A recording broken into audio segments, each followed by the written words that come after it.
Hello and welcome, my robot piloting Leaves. Well, here we go with the next recap, the one of Xenoblade Chronicles X. Now, I think this is what happens before 1 and 2. Claus isn't mentioned here, but I think this is what leads into Claus doing what Claus does. So, let's see what happened.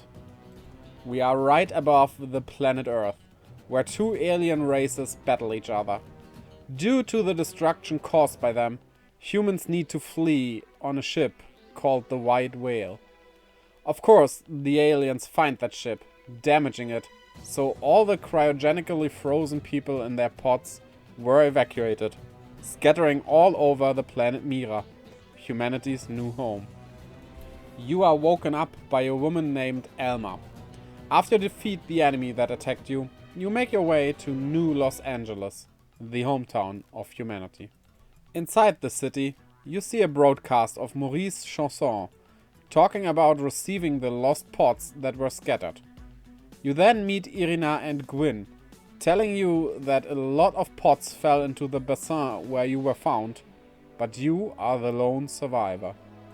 You then move to the industrial district, where you see a mecha called a Skell flying, but also smoking, which is a bad sign. After it crashed, a young girl called Lynn checks it out, and while doing that, Duck and the pilot of said Skell emerges from it. After that, they show you around the city a bit, ending with you going to their barracks and finally officially joining Blade to help humanity. While on a mission, you and your companions meet an alien race living on this planet, the Prone. They are hostile towards you, and after infiltrating their base, you find that they killed that Pathfinder team you were looking for. After you defeat your new enemies, you hear a cry from some kind of storage unit, out of which a lot of items as well as a Nopon emerges. He introduces himself as Tatsu. They take him with them, introducing them to the captain, and after all that, he finally joins your Blade unit. On their way to another mission, the party meets Lao, who joins them. Together, they reach the life pod they were looking for, but the Prone have already begun destroying it. And they manage to do so, after which Goethe appears, introducing herself as a ganglion, a species that thinks they should kill all the humans. She manages to get away though, after which, again, the party returns home. The next goal of the party is the desert continent Oblivia. There they meet another alien race called Manon, which aren't native to the planet, but arrived a year before the humans did. But for them to trust them, they want them to destroy 3 machines. That was a mistake though, as after doing that and returning to the Manon, they are attacked by the Ganglion. You manage to help them though, so they can escape. However, as Manon does his victory dance, one of the enemy Skells wasn't completely defeated, shooting at him. You run and shield him, getting your arm blown off by the blast, revealing not flesh, but wires. You, sir, are a robot. This, however, is normal as you learn. Every human here is a so-called mim, a puppet basically, controlled by the mind of its owner, which's body is asleep somewhere safe. Also, she reveals that the countdown on Blade Tower shows you how much energy the Lifehold core has remaining. If it reaches 0, humanity will, in fact, die. After a battle between the Prone and strange monsters, the party investigates the site of said battle, where they find a Skell that seemingly runs with a dark matter engine. It gets transported to New Los Angeles while the party stays behind. Tatsu unpacking a bento, much to the shock of Lin, because fresh food can attract monsters. And it does. They defeat the first few, but are quickly overwhelmed. However, a Telethia appears and makes quick work of the remaining ones. Then, it looks at the party and for some inexplicable reason, it just leaves. On the next mission, trying to find Irina and her party, Goethe attacks in her Skell. After she gets defeated, She tells us that the Ganglion know about the MEMS and that the Lifehold runs on backup power. Blade Tower is down to 20%. Not much time remains. The Ganglion finally open their attack on NLA. With the help of the Manon, Blade goes into a defensive strategy, with everyone taking on a different task. After everything is set up, the party gathers at the East Gate to fight off the Ganglion, as the mothership drops enemies directly into town, led by Rief and Dagan. The party rushes towards them, battling them and managing to defeat them. But even if they have won, an explosion can be seen in the administrative district. The enemy was able to regain their skull, which was abandoned by Lao because of what was going on. However, Elmer has doubts about his motives doing that. Another Lifehold was found, and on their way to it, they find Lao seriously hurt. He was attacked by the Ganglion, but was able to escape. He points them further north, where the Lifehold is supposed to be, but something seems wrong. As Lin scans for enemy readings, they are approached by a race called Rothian. One of them, Garjak, tells them they are allies of the Ganglion, and that he wants to take them to Luxar, the Ganglion leader. To the question why they are allied with the Ganglion, he answers that they threaten them to be used as cannon fodder.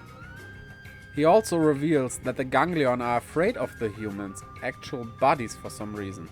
Not of the MEMS though. Due to that, a truce might be a possibility. First though, they wanna test the party's strength by battling them, and the party wins. However, after that, Gajak contacts Luxar and breaks up the Rothian Ganglion alliance due to your strength. Lao, meanwhile, was brought back to the city to be maintained. Riz and Dagan take the newest ship of the Ganglion, the Zufak, to attack NLA. It is able to transform into a humanoid version, which is very powerful. However, they still manage to defeat it, and with that, Riz and Dagan are consumed in an explosion. Finally, Lao gets confronted, and it turns out he is the Ganglion spy. With the data he stole, as well as the Proc Ares skull, he gets away, intent on giving both things to the Ganglion. However, the data that Lao stole was key to finding the Lifehold, which is at 5% power now, so time is of the essence. Thus, the party needs to get into the Ganglion base to retrieve it. Inside of it, they confront Lao, who tells them that they will be finally free once the Lifehold is destroyed, that their flesh got burned away with the earth, and everything is a lie. Elmer seems to know something about that, but then the battle ensues. While battling, he reveals that his family was not allowed to board the White Whale, and that he hates that only the rich and connected were rescued.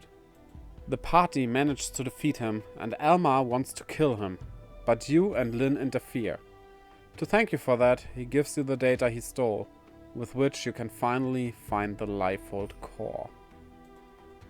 Finally reaching the inside of the core, the party sees that there are absolutely no stasis capsules and thus not the real bodies that should have been there. Elmar reveals that they weren't told the whole truth about it. But suddenly, an explosion happens and a skull piloted by Luxar enters. In the battle, Luxar reveals that the humans are descendants of a race called Samarians, which once created the Ganglions as servants. The Samarians feared they might grow too powerful though, and thus installed a failsafe into them that makes them extremely vulnerable against a certain aspect of their biology, which might still be in the humans.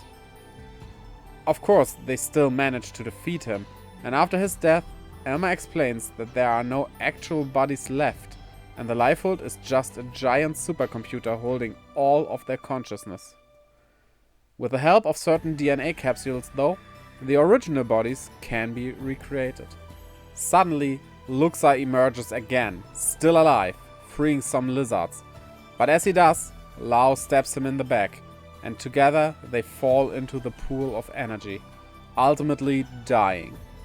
Or so you think, because Lao resurfaces as a chimera, getting out of control, destroying a lot of DNA samples and thus putting those creatures to extinction. Ultimately, he can be defeated though, and the life core is still active, making it possible to restore humankind and a lot of other species back to life. Some of Elma's backstory is revealed. She first arrived on Earth in the late 2020s, 30 years prior to the events of the game, warning of the war between alien races. With the help of Nagi, Elma supplied humans with technology, including scouts, mimeosomes, and faster-than-light spacecraft. Lin believes the Earth is still alive and the White Whale was not the only Ark that escaped, and that one day humanity can set out to search for the planet they left behind. Elma enters the Lifehold core along with Yelf and other reclaimers on an extraction mission, while Nagi, Maurice, and Van Damme oversee the mission from New Los Angeles. Elma enters the room with a database of everyone's consciousnesses, but discovers it in ruins. Furthermore, the damage seems to have occurred during the initial crash landing on Mira. This leaves Blade clueless, as the destruction of the Lifehold core's database chamber should have killed them all months ago. Yet, they are all still functional and, presumably, alive. Elma speculates that Mira itself must have something to do with the preservation of their consciousnesses. The scene then shifts to a beach. Lao's mimeosome is seen lying on the sand and is approached by an unidentified character. Suddenly, his eyes open. The screen then goes black, showing only the words, "This story never truly ends." And these were the major events of Xenoblade Chronicles X. Tell me in the comments what you think about its connection to the other installments. Also, pilot your skull over to like, subscribe, and the little bell to click it. And while you're at it, check out the links down in the description to my Twitter and Instagram, where I post stuff and keep you updated, as well as to my Twitch, where I livestream every Saturday, Sunday, and Friday. I hope to see you over there as well, and until next time, bye-bye.